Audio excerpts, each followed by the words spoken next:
ಮುಖ್ಯವಾಗಿ ನಮ್ಮ ಭಾರತದಲ್ಲಿರುವಂತಹ ಸಶಸ್ತ್ರ ಪಡೆಗಳಾದಂತಹ ಸೇನೆ, ವಾಯುಪಡೆ ಮತ್ತು ಕೇಂದ್ರ ಅರೆ ಸೇನಾ ಪಡೆಗಳಿಗೆ ವಿಶೇಷವಾದಂತಹ ಅಧಿಕಾರವನ್ನು ನೀಡುತ್ತದೆ.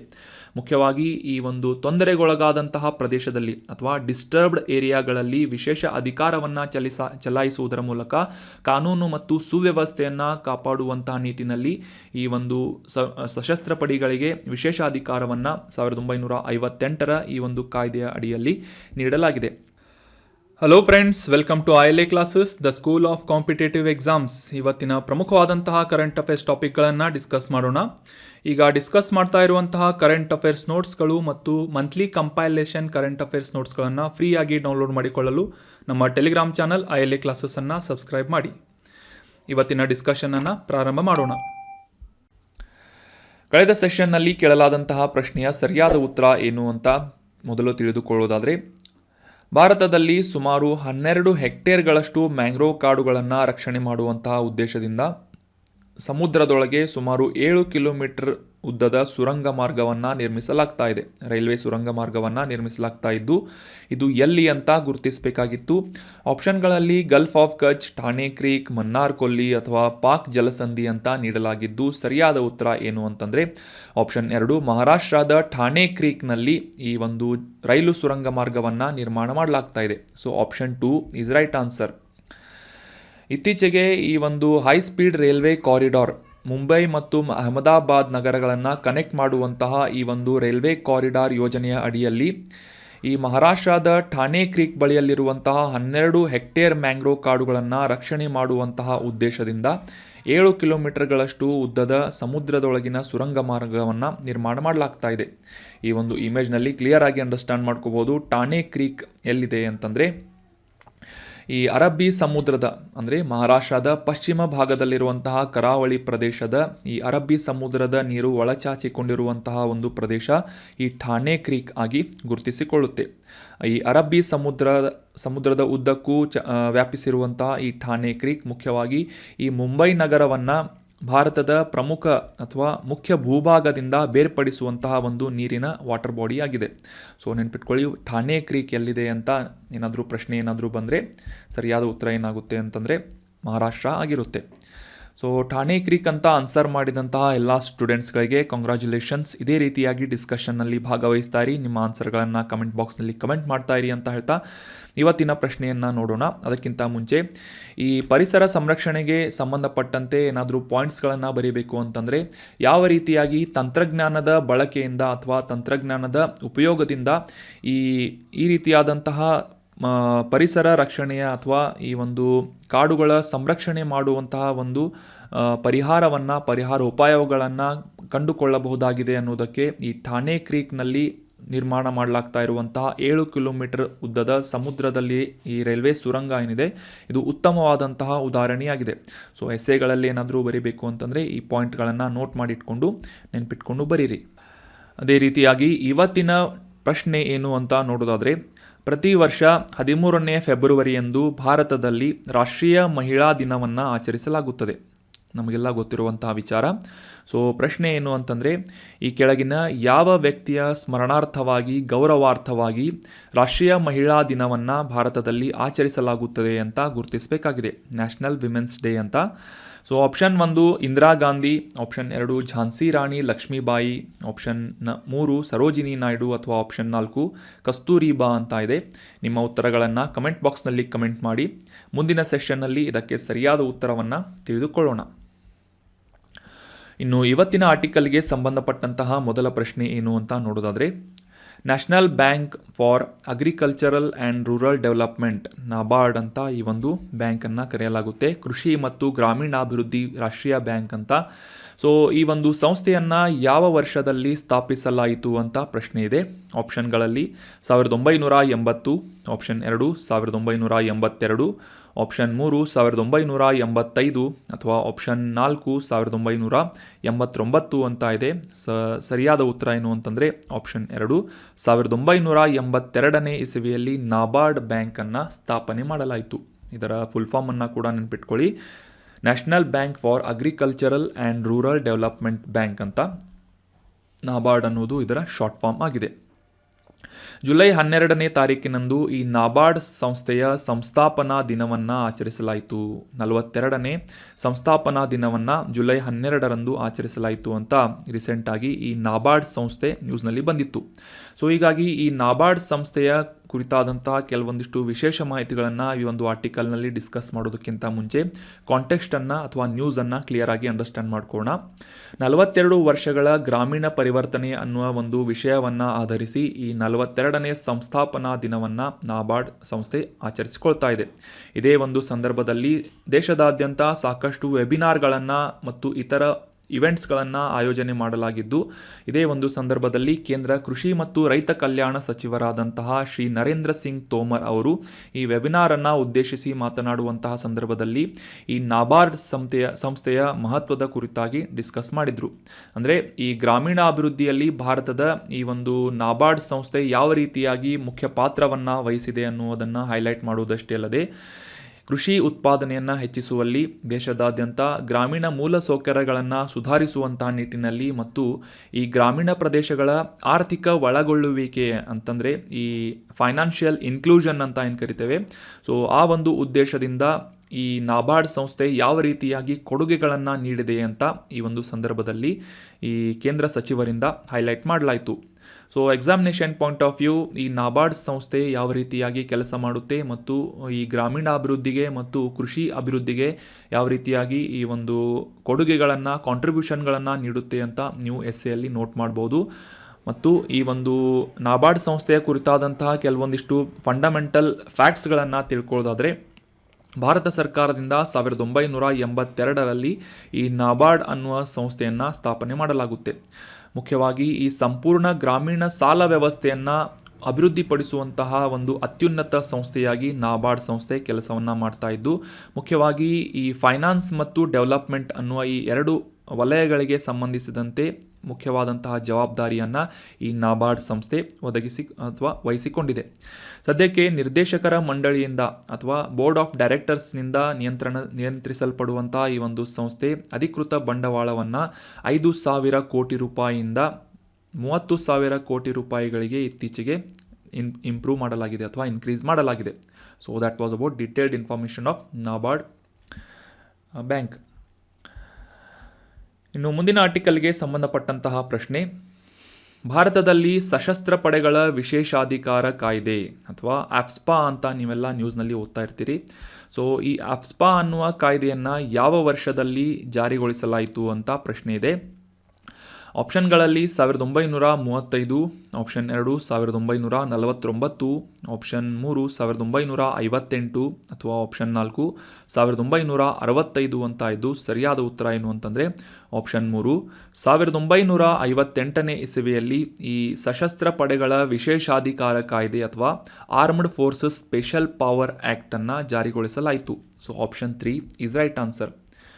ಕಾಂಟೆಕ್ಸ್ಟನ್ನು ಮೊದಲಿಗೆ ಅರ್ಥ ಮಾಡ್ಕೊಳ್ಳೋದಾದರೆ, ಇತ್ತೀಚೆಗೆ armed forces special power act ನ್ಯೂಸ್ನಲ್ಲಿತ್ತು. ಯಾಕೆ ಅಂತ ತಿಳ್ಕೊಳ್ಳೋದಾದರೆ, ಮಣಿಪುರದಲ್ಲಿ ಆಗುತ್ತಿರುವಂತಹ ಸತತ ದಂಗೆಗಳಿಗೆ ಅವುಗಳನ್ನು ಕಂಟ್ರೋಲ್ ಮಾಡುವಂತಹ ನಿಟ್ಟಿನಲ್ಲಿ ಆಫ್ಸ್ಪಾ ಅಥವಾ ಈ ಒಂದು ಕಾಯ್ದೆಯನ್ನು ಜಾರಿಗೊಳಿಸಲಾಗಿದ್ದು, ಈ ಕಾನೂನಿನ ರಕ್ಷಣೆ ಇಲ್ಲದೆ ಕಾರ್ಯನಿರ್ವಹಿಸುವಂತಹ ಭದ್ರತಾ ಪಡೆಗಳಿಗೆ ಗಮನಾರ್ಹವಾದಂತಹ ಕೆಲವೊಂದಿಷ್ಟು ಲಿಮಿಟೇಷನ್ಗಳು ಇವೆ ಅಂತ ಈ ಒಂದು ಸಂದರ್ಭದಲ್ಲಿ ಈ ಒಂದು ಸ್ಟೇಟ್ಮೆಂಟನ್ನು ಅಥವಾ ನ್ಯೂಸ್ನಲ್ಲಿ ಪಬ್ಲಿಷ್ ಆಗಿತ್ತು. ಸೊ ಹೀಗಾಗಿ ಈ ಸಶಸ್ತ್ರ ಪಡೆಗಳ ವಿಶೇಷಾಧಿಕಾರ ಕಾಯ್ದೆ ಸಾಕಷ್ಟು ಬಾರಿ ನ್ಯೂಸ್ನಲ್ಲಿರುವುದರಿಂದ ಇದಕ್ಕೆ ಸಂಬಂಧಪಟ್ಟಂತಹ ಕೆಲವೊಂದಿಷ್ಟು ಬೇಸಿಕ್ ಇನ್ಫಾರ್ಮೇಷನ್ಗಳನ್ನು ಈ ಒಂದು ಆರ್ಟಿಕಲ್ನಲ್ಲಿ ಡಿಸ್ಕಸ್ ಮಾಡೋಣ. 1958ರಲ್ಲಿ ನಮ್ಮ ಭಾರತದ ಸಂಸತ್ತಿನಿಂದ ಜಾರಿಗೊಳಿಸಲಾದಂತಹ ಈ ಸಶಸ್ತ್ರ ಪಡೆಗಳ ವಿಶೇಷಾಧಿಕಾರ ಕಾಯ್ದೆ ಅಥವಾ armed forces special power act ಅಂತ ಇದರ ಫುಲ್ ಫಾರ್ಮನ್ನು ಕೂಡ ನೆನಪಿಟ್ಕೊಳ್ಳಿ. ಮುಖ್ಯವಾಗಿ ನಮ್ಮ ಭಾರತದಲ್ಲಿರುವಂತಹ ಸಶಸ್ತ್ರ ಪಡೆಗಳಾದಂತಹ ಸೇನೆ, ವಾಯುಪಡೆ ಮತ್ತು ಕೇಂದ್ರ ಅರೆ ಸೇನಾ ಪಡೆಗಳಿಗೆ ವಿಶೇಷವಾದಂತಹ ಅಧಿಕಾರವನ್ನು ನೀಡುತ್ತದೆ. ಮುಖ್ಯವಾಗಿ ಈ ಒಂದು ತೊಂದರೆಗೊಳಗಾದಂತಹ ಪ್ರದೇಶದಲ್ಲಿ ಅಥವಾ ಡಿಸ್ಟರ್ಬ್ಡ್ ಏರಿಯಾಗಳಲ್ಲಿ ವಿಶೇಷ ಅಧಿಕಾರವನ್ನು ಚಲಾಯಿಸುವುದರ ಮೂಲಕ ಕಾನೂನು ಮತ್ತು ಸುವ್ಯವಸ್ಥೆಯನ್ನು ಕಾಪಾಡುವಂತಹ ನಿಟ್ಟಿನಲ್ಲಿ ಈ ಒಂದು ಸಶಸ್ತ್ರ ಪಡೆಗಳಿಗೆ ವಿಶೇಷ ಅಧಿಕಾರವನ್ನು 1958ರ ಈ ಒಂದು ಕಾಯ್ದೆಯ ಅಡಿಯಲ್ಲಿ ನೀಡಲಾಗಿದೆ. ಈ ಕಾಯ್ದೆಯ ಸೆಕ್ಷನ್ 2ರ ಅಡಿಯಲ್ಲಿ ಯಾವುದೇ ಭಾರತದಾದ್ಯಂತ ಇರುವಂತಹ ಯಾವುದೇ ಒಂದು ತೊಂದರೆಗೊಳಗಾದಂತಹ ಪ್ರದೇಶ ಅಥವಾ ಡಿಸ್ಟರ್ಬ್ಡ್ ಏರಿಯಾಗಳಿಗೆ ಈ ಒಂದು ಕಾಯ್ದೆ ಅನ್ವಯ ಆಗುವಂತೆ ಮಾಡಲಾಗುತ್ತದೆ, ಜಾರಿಗೊಳಿಸಲಾಗುತ್ತೆ. ಈ ಡಿಸ್ಟರ್ಬ್ಡ್ ಏರಿಯಾಗಳು ಅಥವಾ ತೊಂದರೆಗೊಳಗಾದಂತಹ ಪ್ರದೇಶಗಳು ಏನು ಅಂತ ಕ್ಲಿಯರ್ ಆಗಿ ಅಂಡರ್ಸ್ಟ್ಯಾಂಡ್ ಮಾಡ್ಕೊಳ್ಳೋದಾದರೆ, ಭಾರತದಾದ್ಯಂತ ಯಾವುದೇ ಒಂದು ಪ್ರದೇಶದಲ್ಲಿ ವಿಭಿನ್ನ ಧಾರ್ಮಿಕ, ಜನಾಂಗೀಯ, ಭಾಷೆ ಅಥವಾ ಪ್ರಾದೇಶಿಕ ಗುಂಪುಗಳ ನಡುವೆ, ಜಾತಿಗಳು ಮತ್ತು ಸಮುದಾಯಗಳ ನಡುವೆ ಭಿನ್ನಾಭಿಪ್ರಾಯಗಳು ಏರ್ಪಟ್ಟಂತಹ ಸಂದರ್ಭದಲ್ಲಿ ಈ ಒಂದು ವಿವಾದಗಳಿಂದ ಉದ್ವಿಗ್ನಗೊಂಡಂತಹ ಒಂದು ಪ್ರದೇಶವನ್ನು ಡಿಸ್ಟರ್ಬ್ಡ್ ಏರಿಯಾಸ್ ಅಥವಾ ತೊಂದರೆಗೊಳಗಾದಂತಹ ಪ್ರದೇಶಗಳು ಅಂತ ಘೋಷಿಸಲಾಗುತ್ತದೆ. ಸೊ ಸೆಕ್ಷನ್ 2 ಅಡಿಯಲ್ಲಿ ಈ ಒಂದು ಆ್ಯಕ್ಟನ್ನು ಜಾರಿಗೊಳಿಸುವುದರ ಮೂಲಕ ಈ ವಿಶೇಷಾಧಿಕಾರಿಗಳನ್ನು ಸಶಸ್ತ್ರ ಪಡೆಗಳಿಗೆ ನೀಡಲಾಗುತ್ತೆ. ಸೆಕ್ಷನ್ 4 ಅಡಿಯಲ್ಲಿ ಅಂದರೆ ಈ ಆಪ್ಸ್ಪಾ ಆ್ಯಕ್ಟ್ನ ಸೆಕ್ಷನ್ 4 ಅಡಿಯಲ್ಲಿ ಈ ಸಶಸ್ತ್ರ ಪಡೆಗಳು ಹೊಂದಿರುವಂತಹ ವಿಶೇಷ ಅಧಿಕಾರಿಗಳು ಯಾವುವು ಅಂತ ತಿಳ್ಕೊಳ್ಳೋದಾದರೆ, ಈ ಉದ್ವಿಗ್ನಗೊಂಡಂತಹ ಪ್ರದೇಶದಲ್ಲಿ ಅಥವಾ ಈ ತೊಂದರೆಗೊಳಗಾದಂತಹ ಪ್ರದೇಶದಲ್ಲಿ ಸಶಸ್ತ್ರ ಪಡೆಗಳು ಯಾವುದೇ ರೀತಿಯಾಗಿ ತಮ್ಮ ಶಸ್ತ್ರಾಸ್ತ್ರಗಳನ್ನು, ಮದ್ದುಗುಂಡುಗಳನ್ನು ಬಳಸುವುದಷ್ಟೇ ಅಲ್ಲದೆ ಆ ಒಂದು ಉದ್ವಿಗ್ನತೆಗೆ ಕಾರಣವಾಗುವಂತಹ ವ್ಯಕ್ತಿ ಮತ್ತು ವ್ಯಕ್ತಿಗಳ ಗುಂಪಿಗೆ ಹಾನಿ ಮಾಡುವಂತಹ ಮತ್ತು ಅವರು ಅವಿತುಕೊಂಡಿರುವಂತಹ ಕೋಟೆಗಳು, ಆಶ್ರಯ ತಾಣಗಳು, ಅಡಗುತಾಣಗಳನ್ನು ನಾಶಪಡಿಸುವಂತಹ ಒಂದು ಅಧಿಕಾರವನ್ನು ಮತ್ತು ಕೊಲ್ಲುವಂತಹ ಒಂದು ಅಧಿಕಾರವನ್ನು ಕೂಡ ಈ ಒಂದು ಆ್ಯಕ್ಟ್ನ ಅಡಿಯಲ್ಲಿ ಸರ್ಕಾರದಿಂದ ಈ ಸಶಸ್ತ್ರ ಪಡೆಗಳಿಗೆ ನೀಡಲಾಗಿದೆ. ಅಷ್ಟೇ ಅಲ್ಲದೆ ಯಾವುದೇ ಒಬ್ಬ ವ್ಯಕ್ತಿಯಿಂದ ಈ ತೊಂದರೆಗೊಳಗಾದಂತಹ ಪ್ರದೇಶವನ್ನು ಘೋಷಿಸಿದ ನಂತರ ಅಲ್ಲಿ ಉದ್ವಿಗ್ನತೆಯನ್ನು ಅಥವಾ ಅಶಾಂತಿಯನ್ನು ಕದಡುವಂತಹ ಒಂದು ವ್ಯಕ್ತಿಗೆ ವಾರಂಟ್ ಇಲ್ಲದೆ ಬಂಧಿಸುವಂತಹ ಅಧಿಕಾರವನ್ನು ಕೂಡ ಸಶಸ್ತ್ರ ಪಡೆಗಳಿಗೆ ಸರ್ಕಾರದಿಂದ ನೀಡಲಾಗುತ್ತೆ. ಮತ್ತು ಯಾವುದೇ ಒಂದು ವಾರಂಟ್ನ ಅವಶ್ಯಕತೆ ಇಲ್ಲದೆ ಸರ್ಚ್ ಆ್ಯಂಡ್ ಇನ್ವೆಸ್ಟಿಗೇಷನ್ ಮಾಡುವಂತಹ ಒಂದು ಅಧಿಕಾರವನ್ನು ಕೂಡ ಸಶಸ್ತ್ರ ಪಡೆಗಳು ಹೊಂದಿರುತ್ತವೆ. ಮತ್ತು ಈ ಬಂಧಿತ ವ್ಯಕ್ತಿಗಳಿಗೆ ಅಥವಾ ವಶಪಡಿಸಿಕೊಂಡಂತಹ ಆಸ್ತಿಗಳನ್ನು ಆದಷ್ಟು ಕಡಿಮೆ ಸಮಯದಲ್ಲಿ ಹತ್ತಿರದ ಪೊಲೀಸ್ ಠಾಣೆಗೆ ಹಸ್ತಾಂತರಿಸುವಂತಹ ಒಂದು ಅಧಿಕಾರ ಅಥವಾ ಕಂಡೀಷನನ್ನು ನೀಡಲಾಗಿದ್ದು, ಈ ಒಂದು ಅಧಿಕಾರವನ್ನು ಚಲಾಯಿಸಿದಂತಹ ಸಶಸ್ತ್ರ ಪಡೆಗಳು ಅಥವಾ ಸಿಬ್ಬಂದಿಗಳ ಮೇಲೆ ಈ ಕೇಂದ್ರ ಸರ್ಕಾರದಿಂದ ಪ್ರಾಸಿಕ್ಯೂಟಿಂಗ್ ಏಜೆನ್ಸಿಗೆ ಅನುಮತಿಯನ್ನು ಪಡೆಯೋದರ ಹೊರತು ಯಾವುದೇ ರೀತಿಯಾಗಿ ಕಾನೂನುಗಳ ಕ್ರಮಗಳನ್ನು ತೆಗೆದುಕೊಳ್ಳುವುದನ್ನು ವಿರೋಧ ಅಥವಾ ನಿಷೇಧ ಮಾಡಲಾಗಿದೆ. ಅಂದರೆ ಈ ಒಂದು ವಿಶೇಷ ಅಧಿಕಾರಗಳನ್ನು ಚಲಾಯಿಸಿದಂತಹ ಈ ಸಶಸ್ತ್ರ ಪಡೆಗಳ ಅಧಿಕಾರಿಯಾಗಿರ್ಬೋದು ಅಥವಾ ಯಾವುದೇ ಸಿಬ್ಬಂದಿ ಆಗಿರ್ಬೋದು, ಅವರ ವಿರುದ್ಧ ಯಾವುದೇ ರೀತಿಯಾಗಿ ಕಾನೂನಿನ ಕ್ರಮಗಳನ್ನು ನಡೆಸುವಂತೆ ಅಥವಾ ಕ್ರಮಗಳನ್ನು ಜಾರಿಗೊಳಿಸುವಂತೆ ಮಾಡಲು ಈ ಕೇಂದ್ರ ಸರ್ಕಾರದಿಂದ ವಿಶೇಷವಾಗಿ ಏಜೆನ್ಸಿಯಿಂದ ಅಪ್ರೂವಲನ್ನು ಪಡೆದುಕೊಳ್ಳಬೇಕಾಗುತ್ತದೆ. ಸೊ ಈ ಆಪ್ಸ್ಪಾ ಆ್ಯಕ್ಟ್ ಸಾಕಷ್ಟು ಕಾಂಟ್ರವರ್ಸಿಯನ್ನು ಹೊಂದಿದಂತಹ ಆ್ಯಕ್ಟ್ ಆಗಿದ್ದು, ದೇಶದಾದ್ಯಂತ ಯಾವುದೇ ಒಂದು ಸಂದರ್ಭದಲ್ಲಿ ಜಾರಿಗೊಳಿಸಿದಂತಹ ಸಂದರ್ಭದಲ್ಲಿ ಈ ಮಾನವ ಹಕ್ಕುಗಳು ಅಥವಾ ಹ್ಯೂಮನ್ ರೈಟ್ಸ್ಗಳು ವೈಲೇಷನ್ ಆಗುತ್ತೆ, ಮಾನವ ಹಕ್ಕುಗಳ ಉಲ್ಲಂಘನೆ ಆಗುತ್ತೆ ಅಂತ ಸಾಕಷ್ಟು ಆಕ್ಟಿವಿಸ್ಟ್ಗಳಿಂದ ಈ ಆಪ್ಸ್ಪಾ ಆ್ಯಕ್ಟನ್ನು ವಿರೋಧಿಸಲಾಗ್ತಾ ಇರುತ್ತೆ. ಸೊ ಅಂದರೆ ಈ ಒಂದು ಆಪ್ಸ್ಪಾ ಜಾರಿಗೆ ಬಂದ ನಂತರ ಆ ಒಂದು ಪ್ರದೇಶದಲ್ಲಿ ಈ ಅಧಿಕಾರಿಗಳಿಂದ ಅಥವಾ ಸಶಸ್ತ್ರ ಪಡೆಗಳ ಸಿಬ್ಬಂದಿಯಿಂದ ಸಾಕಷ್ಟು ದಬ್ಬಾಳಿಕೆಯನ್ನು ಮಾಡಲಾಗುತ್ತೆ ಅಥವಾ ಒಂದು ಕ್ರೂರವಾದಂತಹ ವರ್ತನೆಯನ್ನು ಮಾಡಲಾಗುತ್ತೆ ಅಂತ ಸಾಕಷ್ಟು ವಿರೋಧವನ್ನು ವ್ಯಕ್ತಪಡಿಸಿದರೂ ಕೂಡ ಆ ಒಂದು ಡಿಸ್ಟರ್ಬ್ಡ್ ಏರಿಯಾಗಳಲ್ಲಿ ಈ ಸುವ್ಯವಸ್ಥೆಯನ್ನು ಕಾಪಾಡುವಂತಹ, ಶಾಂತಿಯನ್ನು ಕಾಪಾಡುವಂತಹ ನಿಟ್ಟಿನಲ್ಲಿ ಈ ರೀತಿಯಾದಂತಹ ಆ್ಯಕ್ಟನ್ನು ಜಾರಿಗೊಳಿಸುವ ಒಂದು ಅವಶ್ಯಕತೆ ಸರ್ಕಾರಕ್ಕೆ ಇರುತ್ತದೆ. ಸೊ ಅದೇ ರೀತಿಯಾಗಿ ಮಣಿಪುರದಲ್ಲೂ ಕೂಡ ಈ ದಂಗೆಗಳು ಉಂಟಾದಂತಹ ಸಂದರ್ಭದಲ್ಲಿ ಡಿಸ್ಟರ್ಬ್ಡ್ ಏರಿಯಾಗಳು ಅಂತ ಕನ್ಸಿಡರ್ ಮಾಡಿ ಈ ಆಪ್ಸ್ಪಾ ಆ್ಯಕ್ಟನ್ನು ಸರ್ಕಾರದಿಂದ ಜಾರಿಗೊಳಿಸಲಾಗಿದೆ. ಇನ್ನು ಮುಂದಿನ ಆರ್ಟಿಕಲ್ಗೆ ಸಂಬಂಧಪಟ್ಟಂತಹ ಪ್ರಶ್ನೆ, ಸರಿಸ್ಕಾ ಹುಲಿ ಸಂರಕ್ಷಿತ ಪ್ರದೇಶ ಅಥವಾ ಹುಲಿ ಮೀಸಲು ಪ್ರದೇಶ ಭಾರತದ ಯಾವ ರಾಜ್ಯದಲ್ಲಿದೆ ಅಂತ ಪ್ರಶ್ನೆ ಇದ್ದು, ಆಪ್ಷನ್ಗಳಲ್ಲಿ ಗುಜರಾತ್, ಆಪ್ಷನ್ 2 ಮಹಾರಾಷ್ಟ್ರ, ಆಪ್ಷನ್ 3 ರಾಜಸ್ಥಾನ್ ಅಥವಾ ಆಪ್ಷನ್ 4 ಮಧ್ಯಪ್ರದೇಶ್ ಅಂತ ಇದೆ. ಸೊ ಸರಿಯಾದ ಉತ್ತರ ಏನು ಅಂತಂದರೆ ಆಪ್ಷನ್ 3 ರಾಜಸ್ಥಾನದಲ್ಲಿ ಈ ಸರಿಸ್ಕಾ ಹುಲಿ ಸಂರಕ್ಷಿತ ಪ್ರದೇಶ ಅಥವಾ ಟೈಗರ್ ರಿಸರ್ವ್ ಲೊಕೇಟ್ ಆಗಿದೆ. So option 3 is right answer. ಕಾಂಟೆಕ್ಸ್ಟನ್ನು ಮೊದಲಿಗೆ ಅರ್ಥ ಮಾಡ್ಕೊಳ್ಳೋದಾದರೆ, ಈ ಸರಿಸ್ಕಾ ಹುಲಿ ಸಂರಕ್ಷಿತ ಪ್ರದೇಶದ ಕೋರ್ ಪ್ರದೇಶದಲ್ಲಿ ಇರುವಂತಹ ಈ ಪುರಾತನ ಪಾಂಡುಪೋಲ್ ಅನ್ನುವ ದೇವಾಲಯಕ್ಕೆ ಲಕ್ಷಾಂತರ ಭಕ್ತರು ಭೇಟಿ ನೀಡ್ತಾ ಇದ್ದಾರೆ. ಇದು ಒಂದು ಸಂರಕ್ಷಿತ ಪ್ರದೇಶವಾಗಿರುವುದರಿಂದ ಈ ಒಂದು ಪ್ರದೇಶದಲ್ಲಿ ಪರಿಸರಕ್ಕೆ ಹಾನಿಯನ್ನುಂಟು ಮಾಡುವಂತಹ ಸಾಧ್ಯತೆ ಇದೆ ಅಥವಾ ಆ ಒಂದು ಪರಿಸರಕ್ಕೆ ತೊಂದರೆಯನ್ನುಂಟು ಮಾಡುವಂತಹ ಒಂದು ಸಾಧ್ಯತೆ ಇದೆ ಅಂತ ಸುಪ್ರೀಂ ಕೋರ್ಟ್ ಇತ್ತೀಚೆಗೆ ಒಂದು ಕನ್ಸರ್ನನ್ನು ಹೈಲೈಟ್ ಮಾಡಿತ್ತು.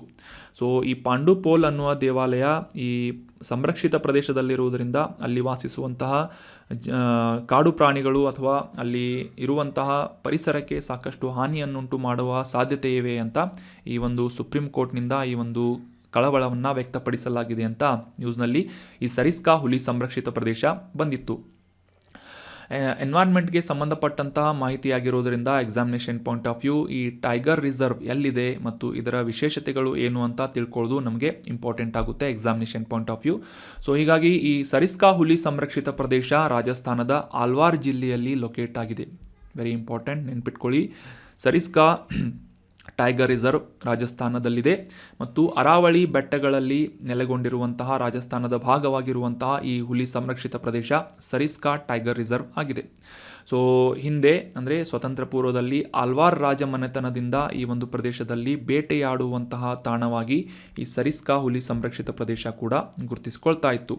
ನಂತರ 1955ರಲ್ಲಿ ವನ್ಯಜೀವಿ ಮೀಸಲು ಪ್ರದೇಶ ಅಂತ ಈ ಒಂದು ಪ್ರದೇಶವನ್ನು ಗುರುತಿಸಲಾಯಿತು. ನಂತರ 1973ರಲ್ಲಿ ಜಾರಿಗೊಂಡಂತಹ ಪ್ರಾಜೆಕ್ಟ್ ಟೈಗರ್ ಈ ಒಂದು ಯೋಜನೆಯ ಅಡಿಯಲ್ಲಿ ಅಂದರೆ ಹುಲಿ ಸಂರಕ್ಷಣೆ ಮಾಡುವಂತಹ ನಿಟ್ಟಿನಲ್ಲಿ ಕೈಗೊಂಡಂತಹ ಯೋಜನೆಯ ಅಡಿಯಲ್ಲಿ 1978ನೇ ಇಸವಿಯಲ್ಲಿ ಈ ಒಂದು ಪ್ರದೇಶವನ್ನು ಹುಲಿ ಸಂರಕ್ಷಿತ ಪ್ರದೇಶ ಅಥವಾ ಟೈಗರ್ ರಿಸರ್ವ್ ಅಂತ ಘೋಷಣೆ ಮಾಡಲಾಯಿತು.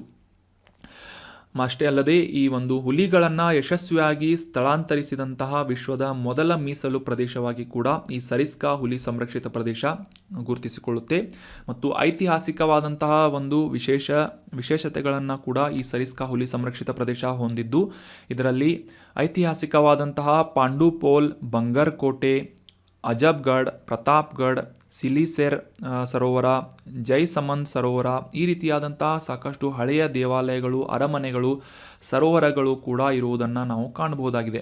ಸೊ ಈ ಒಂದು ವಿಶೇಷ ಸ್ಥಳಗಳಿಗೆ ಜನರು ಭೇಟಿ ನೀಡುವುದರಿಂದ ಈ ಸಂರಕ್ಷಿತ ಪ್ರದೇಶಕ್ಕೆ ಹಾನಿ ಉಂಟಾಗುತ್ತೆ ಅಂತ ಸುಪ್ರೀಂ ಕೋರ್ಟ್ನಿಂದ ಇತ್ತೀಚೆಗೆ ಒಂದು ಕನ್ಸರ್ನನ್ನು ಹೈಲೈಟ್ ಮಾಡಲಾಗಿತ್ತು. ಅದೇ ಒಂದು ಉದ್ದೇಶದಿಂದ ಈಗ ನಾವು ಸರಿಸ್ಕಾ ಹುಲಿ ಸಂರಕ್ಷಿತ ಪ್ರದೇಶದ ಕುರಿತಾದಂತಹ ಮಾಹಿತಿಗಳನ್ನು ಡಿಸ್ಕಸ್ ಮಾಡ್ತಾ ಇದ್ದೇವೆ.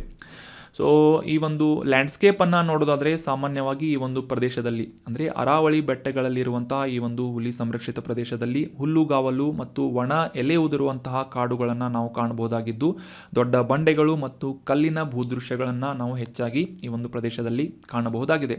ಮತ್ತು ಈ ಹುಲಿ ಸಂರಕ್ಷಿತ ಪ್ರದೇಶದಲ್ಲಿ ಹುಲಿಯನ್ನು ಹೊರತುಪಡಿಸಿ ಚಿರತೆ, ಸಾಂಬಾರ್, ಚೀತಾಲ್, ನೀಲ್ಗಾಯ್, 4 ಕೊಂಬಿನ ಜಿಂಕೆ, ಕಾಡು ಹಂದಿ, ಸೀಸಸ್ ಮೊಕಾಕ್, ಲಂಗೂರ್, ಕತ್ತೆ ಕಿರುಬ ಅಥವಾ ಹೈನಾಸ್ಗಳು, ಜಂಗಲ್ ಕ್ಯಾಟ್ಸ್ ಅಥವಾ ಈ ಕಾಡು ಬೆಕ್ಕಗಳು ಈ ರೀತಿಯಾದಂತಹ ಸಾಕಷ್ಟು ವೈವಿಧ್ಯಮಯವಾದಂತಹ ಸಸ್ತನಿ ಪ್ರಭೇದಗಳನ್ನು ಈ ಸರಿಸ್ಕಾ ಹುಲಿ ಸಂರಕ್ಷಿತ ಪ್ರದೇಶದಲ್ಲಿ ನಾವು ಕಾಣಬಹುದಾಗಿದೆ. ಇನ್ನು ಮುಂದಿನ ಆರ್ಟಿಕಲ್ ಅನ್ನು ನೋಡೋಣ. ಪ್ರಶ್ನೆ ಏನು ಅಂತ ನೋಡೋದಾದರೆ, ಈ ಗ್ಲೋಬಲ್ ಸೌತ್ ಅನ್ನುವ ಪದ ರೀಸೆಂಟಾಗಿ ನ್ಯೂಸ್ನಲ್ಲಿತ್ತು. ಈ ಕೆಳಗಿನ ಯಾವ ಖಂಡವನ್ನು ಜಾಗತಿಕ ದಕ್ಷಿಣ ಅಥವಾ ಗ್ಲೋಬಲ್ ಸೌತ್ ಅನ್ನುವ ಪ್ರದೇಶದಲ್ಲಿ ಇನ್ಕ್ಲೂಡ್ ಮಾಡಲಾಗಿದೆ ಅಂತ ಸೇರಿಸಲಾಗಿದೆ ಅಂತ ಗುರುತಿಸಬೇಕಾಗಿದೆ. Option 1 Asia, option 2 Africa, option 3 ದಕ್ಷಿಣ ಅಮೇರಿಕಾ ಅಥವಾ ಮೇಲಿನ ಎಲ್ಲವೂ ಅಂತ 4ನೇ ಆಪ್ಷನ್ ಹೇಳ್ತಾ ಇದೆ. ಸೊ ಸರಿಯಾದ ಉತ್ತರ ಏನು ಅಂತಂದರೆ ಆಪ್ಷನ್ 4 ಮೇಲಿನ ಎಲ್ಲ ಖಂಡಗಳು ಕೂಡ ಈ ಗ್ಲೋಬಲ್ ಸೌತ್ ಅನ್ನುವ ಪ್ರದೇಶದಲ್ಲಿ ಇನ್ಕ್ಲೂಡ್ ಆಗಿವೆ. So option 4 is right answer. ಈ ಗ್ಲೋಬಲ್ ಸೌತ್ ಅನ್ನುವ ಪದ ರೀಸೆಂಟಾಗಿ ಸಾಕಷ್ಟು ಬಾರಿ ನ್ಯೂಸ್ನಲ್ಲಿ ಬರ್ತಾ ಇದೆ. ಸೊ ಹೀಗಾಗಿ ಇದಕ್ಕೆ ಸಂಬಂಧಪಟ್ಟಂತಹ ಡೀಟೇಲ್ ಮಾಹಿತಿಗಳನ್ನು ಈ ಒಂದು ಆರ್ಟಿಕಲ್ನಲ್ಲಿ ಡಿಸ್ಕಸ್ ಮಾಡೋಣ. ಮೊದಲಿಗೆ ಕಾಂಟೆಕ್ಸ್ಟನ್ನು ಅರ್ಥ ಮಾಡ್ಕೊಳ್ಳೋದಾದರೆ, ನಮಗೆಲ್ಲ ಗೊತ್ತಿರುವ ಹಾಗೆ ಈ ನ್ಯಾಟೋ ಆರ್ಗನೈಸೇಷನ್ ಅಥವಾ ನಾರ್ತ್ ಅಟ್ಲಾಂಟಿಕ್ ಟ್ರೀಟಿ ಆರ್ಗನೈಸೇಷನ್ ಅನ್ನುವ ಅಲಯನ್ಸನ್ನು ಸೇರ್ಪಡೆಗೊಳ್ಳುವಂತಹ ಒಂದು ಇಂಟ್ರೆಸ್ಟನ್ನು ತೋರಿಸಿದ್ದಕ್ಕಾಗಿ ಯುಕ್ರೇನ್ ಮೇಲೆ ರಷ್ಯಾ ದಾಳಿ ಮಾಡಿತ್ತು. ಸೊ ಅದೇ ರೀತಿಯಾಗಿ ಈ ಒಂದು ಸಾಕಷ್ಟು ದೇಶಗಳೊಂದಿಗೆ ಕೂಡ ಇದೇ ಒಂದು ಕಾರಣಕ್ಕಾಗಿ ಒಂದು ಬಾಂಧವ್ಯ ಅಥವಾ ಸಂಬಂಧ ಕೂಡ ಹದಗೆಟ್ಟಿತ್ತು. ಸೊ ಇದೇ ಒಂದು ಕಾರಣಕ್ಕಾಗಿ ಈ ಗ್ಲೋಬಲ್ ಸೌತ್ ಖಂಡಗಳಾದಂತಹ ರಾಷ್ಟ್ರಗಳಾದಂತಹ ಆಫ್ರಿಕಾ, ಏಷ್ಯಾ ಮತ್ತು ಲ್ಯಾಟಿನ್ ಅಮೆರಿಕಾದ ಅನೇಕ ಪ್ರಭಾವಶಾಲಿ ರಾಷ್ಟ್ರಗಳು ಕೂಡ ಈ ನ್ಯಾಟೋ ಆರ್ಗನೈಸೇಷನ್ ಅಥವಾ ಅಲಯನ್ಸ್ನೊಂದಿಗೆ ಸೇರ್ಪಡೆಗೊಳ್ಳುವಂತಹ ಇಂಟ್ರೆಸ್ಟನ್ನು ತೋರಿಸ್ತಾ ಇಲ್ಲ, ಅದೇ ರೀತಿಯಾಗಿ ಹಿಂಜರಿತಾ ಇವೆ ಅಂತ ಈಗ ರೀಸೆಂಟಾಗಿ ನ್ಯೂಸ್ನಲ್ಲಿ ಪಬ್ಲಿಷ್ ಆಗಿತ್ತು. ಸೊ ಈ ಗ್ಲೋಬಲ್ ಸೌತ್ ಅಥವಾ ಜಾಗತಿಕ ದಕ್ಷಿಣ ಅಂದರೆ ಏನು ಅಂತ ಈ ಕಾನ್ಸೆಪ್ಟನ್ನು ಕ್ಲಿಯರ್ ಆಗಿ ಅಂಡರ್ಸ್ಟ್ಯಾಂಡ್ ಮಾಡ್ಕೊಳ್ಳೋದಾದರೆ ಈ ಜಿಯೋಪಾಲಿಟಿಕಲ್ಗೆ ಸಂಬಂಧಪಟ್ಟಂತಹ ಮಾಹಿತಿಯನ್ನು ಈಗ ಡಿಸ್ಕಸ್ ಮಾಡೋಣ. ಜಾಗತಿಕವಾಗಿ ಈ ಗ್ಲೋಬಲ್ ಸೌತ್ ಅಂದರೆ ಲ್ಯಾಟಿನ್ ಅಮೆರಿಕಾ ಅಂದರೆ ದಕ್ಷಿಣ ಅಮೆರಿಕಾ, ಸೆಂಟ್ರಲ್ ಅಮೆರಿಕಾದ ಪ್ರಮುಖ ರಾಷ್ಟ್ರಗಳು, ಆಫ್ರಿಕಾ ಖಂಡದಲ್ಲಿರುವಂಥ ರಾಷ್ಟ್ರಗಳು, ಏಷ್ಯಾ ಮತ್ತು ಪೆಸಿಫಿಕ್ ಸಾಗರದಲ್ಲಿರುವಂತಹ ಪ್ರಮುಖ ದ್ವೀಪ ಸಮೂಹದಲ್ಲಿರುವಂತಹ ರಾಷ್ಟ್ರಗಳು ಅಥವಾ ದಕ್ಷಿಣ ಗೋಳಾರ್ಧದಲ್ಲಿರುವಂತಹ ಪ್ರಮುಖ ರಾಷ್ಟ್ರಗಳನ್ನು ಒಳಗೊಂಡಂತೆ ಗ್ಲೋಬಲ್ ಸೌತ್ ಅಂತ ಗುರುತಿಸಲಾಗುತ್ತೆ.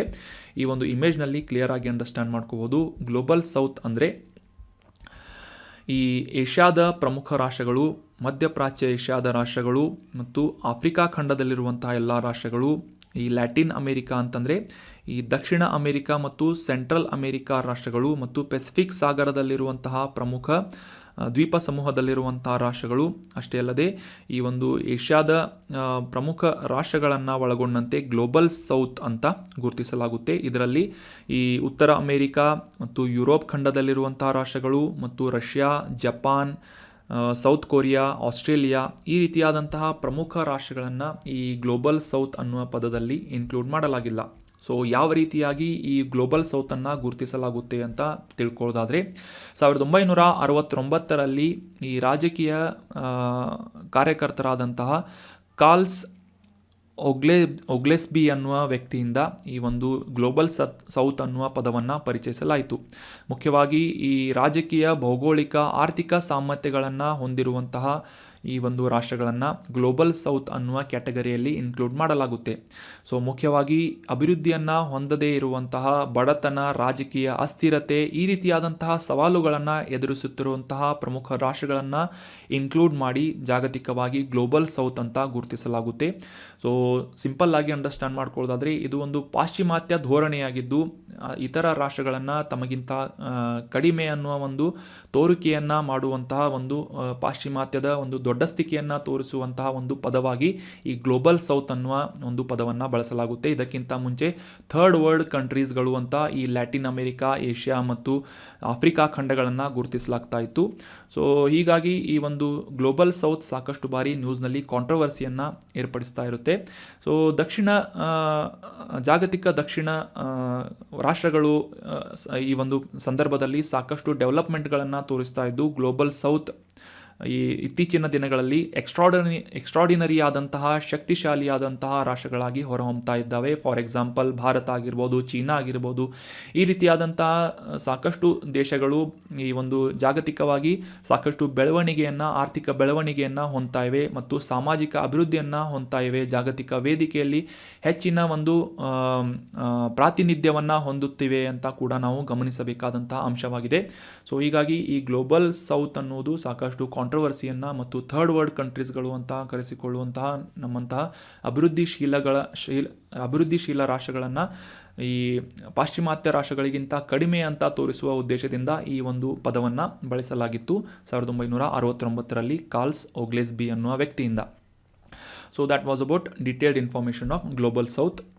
ಸೊ ನೀವು ಇಲ್ಲಿ ಅಬ್ಸರ್ವ್ ಮಾಡ್ಬೋದು, ಈ ಅಭಿವೃದ್ಧಿ ಹೊಂದಿದಂತಹ ರಾಷ್ಟ್ರಗಳಾದಂತಹ ಅಮೇರಿಕಾ ಆಗಿರ್ಬೋದು, ಕೆನಡಾ ಆಗಿರ್ಬೋದು, ಡೆನ್ಮಾರ್ಕ್, ಯುರೋಪಿನ ಪ್ರಮುಖ ರಾಷ್ಟ್ರಗಳಾಗಿರ್ಬೋದು, ಜಪಾನ್, ಸೌತ್ ಕೊರಿಯಾ, ಆಸ್ಟ್ರೇಲಿಯಾ ಈ ರೀತಿಯಾದಂತಹ ಪ್ರಮುಖ ರಾಷ್ಟ್ರಗಳನ್ನು ಈ ಗ್ಲೋಬಲ್ ಸೌತ್ನಲ್ಲಿ ಇನ್ಕ್ಲೂಡ್ ಮಾಡಲಾಗಿಲ್ಲ.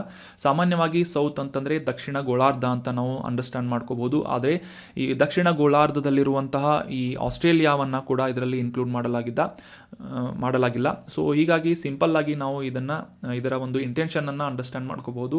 ಯಾವ ರೀತಿಯಾಗಿ ಈ ಜಿಯೋಪಾಲಿಟಿಕಲ್ ಅರೇನಾದಲ್ಲಿ ಅಥವಾ ಈ ಒಂದು ಏನಂತಾರೆ ಅದು ಜಿಯೋಪಾಲಿಟಿಕಲ್ ಕ್ಷೇತ್ರದಲ್ಲಿ ಈ ರೀತಿಯಾಗಿ ಒಂದು ಡಿಸ್ಕ್ರಿಮಿನೇಷನನ್ನು ಅಥವಾ ಒಂದು ತಾರತಮ್ಯವನ್ನು ಮಾಡುವ ಉದ್ದೇಶದಿಂದ ಕೂಡ ಈ ರೀತಿಯಾದಂಥ ಪದಗಳನ್ನು ವೆಸ್ಟರ್ನ್ ದೇಶಗಳಿಂದ ಅಥವಾ ಪಾಶ್ಚಿಮಾತ್ಯ ದೇಶಗಳಿಂದ ಬಳಸಲಾಗ್ತಾ ಇರುತ್ತೆ.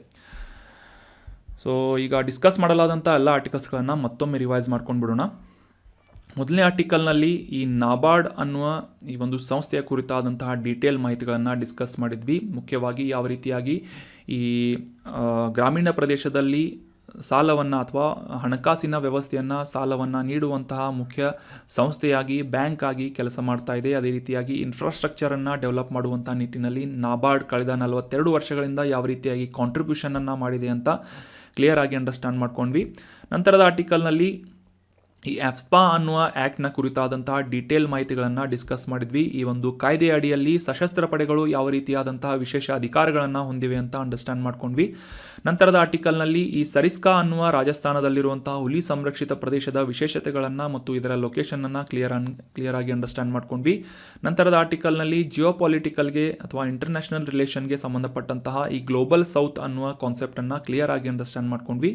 So that was all about today's discussion. ಈ ಕಂಟೆಂಟನ್ನು ನಿಮ್ಮ ಎಲ್ಲ ಫ್ರೆಂಡ್ಸ್ಗಳ ಜೊತೆ ಶೇರ್ ಮಾಡಿ. ಈ ಒಂದು ಡಿಸ್ಕಷನ್ನಲ್ಲಿ ಕೇಳಲಾದಂತಹ ಪ್ರಶ್ನೆಗೆ ಕಮೆಂಟ್ ಬಾಕ್ಸ್ನಲ್ಲಿ ಸರಿಯಾದ ಉತ್ತರವನ್ನು ಮಾಡೋದಕ್ಕೆ ಪ್ರಯತ್ನ ಮಾಡಿ. Thank you so much for joining the discussion. Have a nice day.